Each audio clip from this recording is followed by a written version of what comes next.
नमस्कार दोस्तों, मैं डॉक्टर आर के सिंह, आवासीय चिकित्सा अधिकारी, राजकीय होम्योपैथिक मेडिकल कॉलेज कानपुर, आज आप लोग के सामने लेके आया हूँ एक बार फिर से एक इतनी ज़बरदस्त बीमारी, पाइल्स या बवासीर, जिसे हम लोग मेडिकल लैंग्वेज में हेमरॉइड्स भी कहते हैं।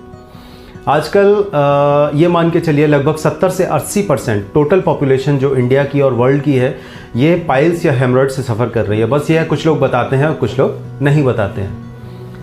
दोस्तों, ये जो पाइल्स है या बवासीर है, ये जनरली दो वजहों से होता है। पहला वजह है इसकी हिपैटिक पोर्टल हाइपरटेंशन या हिपैटिक हाइपरटेंशन। जो हमारे लिवर वाला क्षेत्र होता है, वहाँ पर रक्त का बहाव थोड़ा बढ़ जाता है, जिसकी वजह से क्या होता है, जो हमारा रेक्टम होता है, यानी कि स्टूल इकट्ठा होता है, वो जो पाउच होता है, वहाँ पे ब्लड का बहाव बढ़ने की वजह से वहाँ नसें फूल जाती हैं, जिसे हम लोग वेरिकोज वेन्स कहते हैं। जैसे नॉर्मली पैरों में भी वेरिकोसिटी हो जाती है, नीली नीली नसें चमकने लगती हैं, इसी तरह की जो वेन्स हैं, इसी तरह की जो नसें हैं, रेक्टम में भी आ जाती हैं। कभी कभी इनमें से ब्लीडिंग होती है और कभी ब्लीडिंग नहीं होती है। ये तो रहा पहला कारण। ये ज़्यादातर उन लोगों में होता है जो या तो बहुत मोटे हैं, ओबीज हैं, ओबेसिटी यानी कि मोटापा इसका बहुत बड़ा कारण है। दूसरा अल्कोहल कंजम्पशन, यानी जो लोग ज़्यादा दारू पीते हैं उनके भी पोर्टल हाइपरटेंशन होता है, जिसकी वजह से ये कंप्लेन हो सकती है। दूसरा जो इसका कारण होता है वो होता है लगातार कब्जियत का बना रहना। किसी को आंतों में सूखापन है या किसी वजह से लोग कम पानी पीते हैं, अगर ऐसा कुछ भी है तो इस वजह से जो रेक्टम है वो ड्राई रहता है या सूखा रहता है। रेक्टम के ड्राई रहने की वजह से जो पेशेंट है वो ज़्यादा ताकत लगाता है। जब ज़्यादा ताकत लगाता है तो अल्टीमेटली रेक्टम के अंदर बहुत ज़्यादा ब्लड का फ्लो होता है और फिर वही वेरिकोसिटी बन जाती है या नसें फूल जाती हैं और पाइल्स हो जाते हैं। अच्छा, ये पाइल्स जनरली दो तरह के होते हैं, या तो अंदर होंगे या बाहर होंगे, जिसे हम लोग एक्सटर्नल पाइल्स बोलते हैं या इंटरनल पाइल्स बोलते हैं। जो ब्लीडिंग पाइल्स होते हैं, जहां ब्लीडिंग होती है, वो ज़्यादातर इंटरनल पाइल्स होते हैं, क्योंकि जो रेक्टम का रास्ता है, एनस का जो रास्ता है, उसके अंदर जो रेक्टम का रास्ता है जहां से पॉटी बाहर आती है, जनरली कॉन्स्टिपेशन की वजह से ये स्टूल सूखा हुआ रहता है। इस सूखे स्टूल की वजह से ये क्या करता है, खुरच देता है उस वेन को और वहां से ब्लीडिंग स्टार्ट हो जाती है। इस ब्लीडिंग की वजह से कई बार बहुत ज्यादा जो पेशेंट है एनीमिक भी हो सकता है और उसकी जान को भी खतरा हो सकता है। तो आइए हम बात करेंगे कि जो मुख्य लक्षण है वो क्या है और किस तरह से हम इसका बचाव कर सकते हैं, और कुछ होम्योपैथिक दवाइयां जो इसमें बहुत ही ज़बरदस्त जादू की तरह असर करती हैं, उसके बारे में भी बात करेंगे।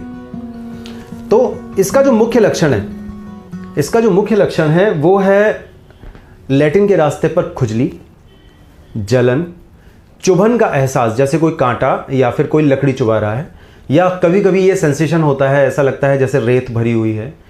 लैटिन बहुत ज़्यादा हार्ड होती है या बार बार होती है। अगर हार्ड नहीं है तो बार बार होगी और पेट पूरी तरह से साफ नहीं होगा। ठीक है। इसके अलावा खुजली काफ़ी तेज़ होती है। जलन कभी कभी इतनी तेज़ होती है कि पेशेंट को बेचैनी होने लगती है, ना वो बैठ पाता है, ना लेट पाता है, ना चल पाता है। तो ऐसे केसेस में होम्योपैथिक मेडिसिन्स बहुत अच्छा काम करती हैं। चलिए बात करते हैं कुछ सामान्य से ऐसे अपने जीवन शैली या लाइफस्टाइल में बदलाव के बारे में, जिससे हम इन रोगों से बच सकते हैं। सबसे पहली चीज़ है पानी। अपनी बॉडी का कम से कम 5% पानी आपको पीना है। 5% पानी का मतलब है कि अगर आप जैसे 50 किलो के हैं तो कम से कम 2.5 से 3 लीटर पानी आपको पीना ही चाहिए प्रतिदिन। इससे आपकी बॉडी के अंदर पानी पूरी तरह से रहेगा और आपका जो स्टूल है वो नहीं सूखेगा और पाइल्स की दिक्कत आपको नहीं होगी। दूसरी चीज़ है फाइबर का कंजम्पशन। फाइबर आपको ज़रूर लेना है। फाइबर में जैसे हम सलाद लेते हैं, आप किसी भी तरह का सलाद ले सकते हैं, खीरा लीजिए, ककड़ी लीजिए, कोई भी सलाद आप लीजिए। सलाद से आपको फाइबर मिलता है। ये फाइबर उस पानी को रोक के रखता है जो आपकी लैट्रिन या आपके स्टूल को सॉफ्ट बनाए रखता है, और इसकी वजह से आपको ताकत नहीं लगानी पड़ती और आपको पाइल्स नहीं होते। इससे बचाव हो जाता है। तीसरी चीज, चिकना तला भुना कम से कम खाएं और अल्कोहल कंजम्पशन तो बिल्कुल ना करें। चिकना तला भुना खाने से या अल्कोहल कंजम्पशन करने से पेट में या लिवर में काफ़ी हाइपरटेंशन होता है, काफ़ी स्ट्रेस पड़ता है, जिसकी वजह से भी पाइल्स की समस्या हो जाती है। तो इससे दूर रहें। ठीक है। अब बात करते हैं कुछ होम्योपैथिक दवाइयों के बारे में। तो दोस्तों, होम्योपैथी में इस तरह की दवाएं आती हैं जो कितना भी पुराना पाइल्स या बवासीर है, चाहे वो खूनी है या बादी, निश्चित रूप से ठीक हो जाता है। जिसमें सबसे पहला नाम है एस्कुलस हिप्पोकास्टेनम का। एस्कुलस एक ऐसी मेडिसिन है जिसमें ऐसा महसूस होता है जैसे कि किसी ने चाकू मार दिया हो। इसमें पाइल्स बादी होते हैं। बवासीर जो होता है बादी बवासीर होता है और अंदरूनी हिस्से में होता है।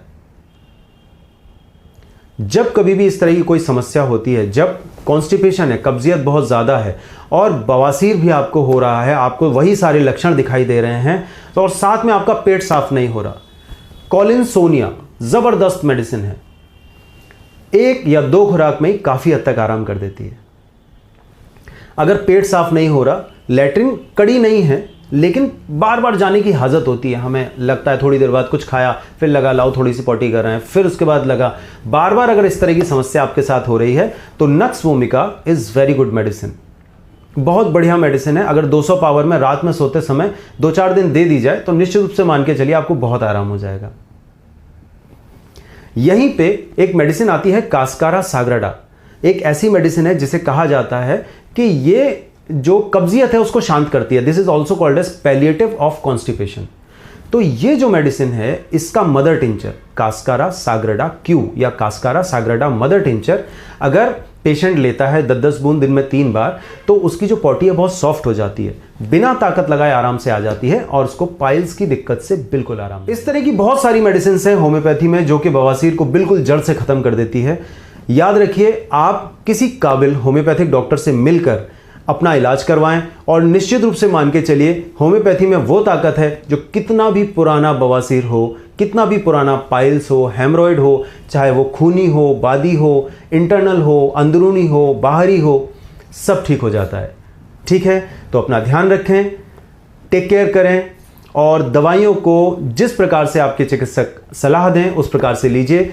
मैं डॉक्टर आर.के. सिंह आपसे विदा लेता हूं इसी के साथ। स्वस्थ रहिए, सुखी रहिए और अगर अच्छा लगे तो हमारा channel like, share and subscribe जरूर कीजिए। नमस्कार।